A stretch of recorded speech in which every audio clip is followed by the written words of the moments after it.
Assalamu alaikum students. In this video, I'm going to share some important rule regarding collective nouns. So collective nouns such as jury, public, team, government, audience, orchestra, company, etc. All these words are used both as singular and plural, and it depends totally on the meanings, how they are used, when they are used. So it is very important to know this rule of the grammar regarding collective nouns that when these words indicate a unit, the verb is singular. When we refer to the individuals in that unit, then the verb will be plural.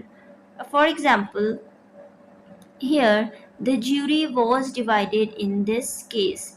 Now, this collective noun is not referring to a unit, rather individuals. So, we're gonna use plural verb. That's why the jury was divided in this case would be wrong in this sentence. Rather, we will say the jury were divided in this case. So, the second sentence would be the right one. Similarly, in the next sentence, the team have not come as yet. In this sentence, the team, that is a collective noun, it is also not referring to a unit, rather the teams and its players. So, it is referring to individuals. That's why the verb will be uh, plural and not singular.